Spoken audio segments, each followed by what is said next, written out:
Hello everyone, it's MotherGeek here. Welcome to my YouTube Christmas book advent. It's time to open another book. I wonder which one we're reading today. Let's see. The Little Reindeer by Michael Foreman. The little reindeer wondered what all the fuss was about. He could see lights blazing in the windows of the snow-covered buildings. Shadowy figures rushed in and out of doorways, carrying mysterious bundles. The little reindeer picked his way through the deep snow towards the biggest building. As he got closer, he could hear singing and banging, whirring and rustling. The little reindeer peeped round the door into the warm, noisy room. Amazing animals were streaming between rows of singing people. The little reindeer moved further into the room and suddenly found himself being carried along amongst the rest of the animals. He tried to back away, but was pushed forwards by the animals pressing from behind. Suddenly, they all disappeared in a blizzard of coloured paper. He was turned over and over in swirling colours. Then it went black and cold, and things bumped down on him until he couldn't move. He heard jingling bells and cheering, and he felt a great whoosh. For hours they seemed to stop and start and swoop up and down until he was tumbling head over hooves again. He tried to move his legs and managed to stand up.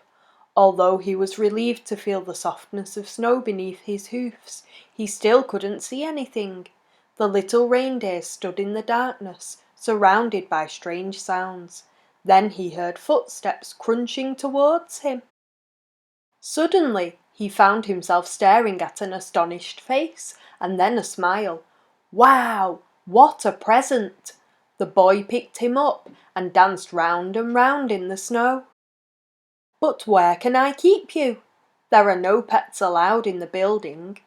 I know, you can stay up here with my pigeons. The boy opened the door of a large shed at one end of the roof. Immediately, the sky filled with birds.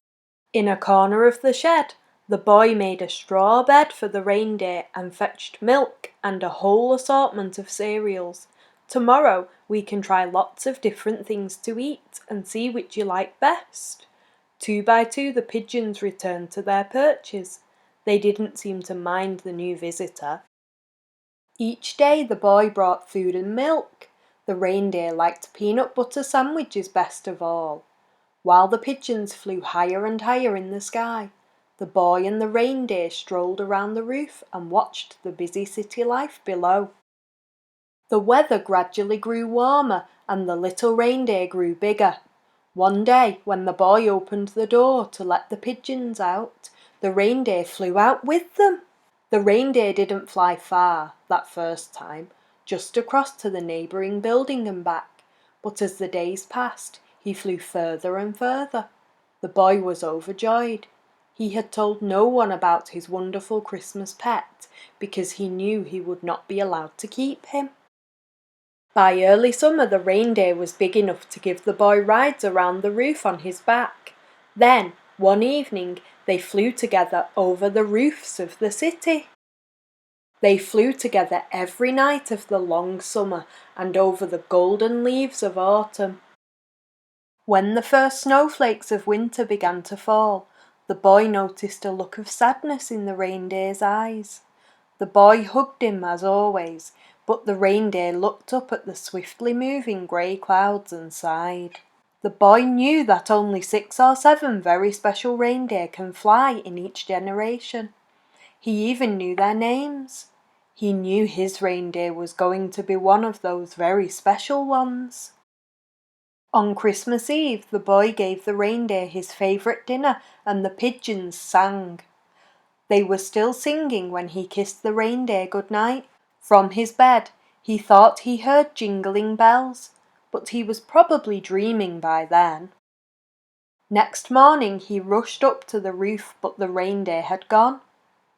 There were sleigh tracks in the snow. When he opened the shed and all the pigeons flew out, the boy saw that each had a red ribbon collar and a little jingle bell. In the reindeer's bed of straw was a note.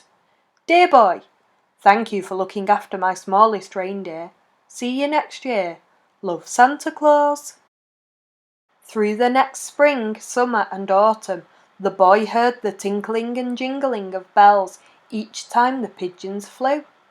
And on Christmas Eve, when he heard the real jingle bells coming down from the snowy sky, he was waiting on the roof with milk and peanut butter sandwiches.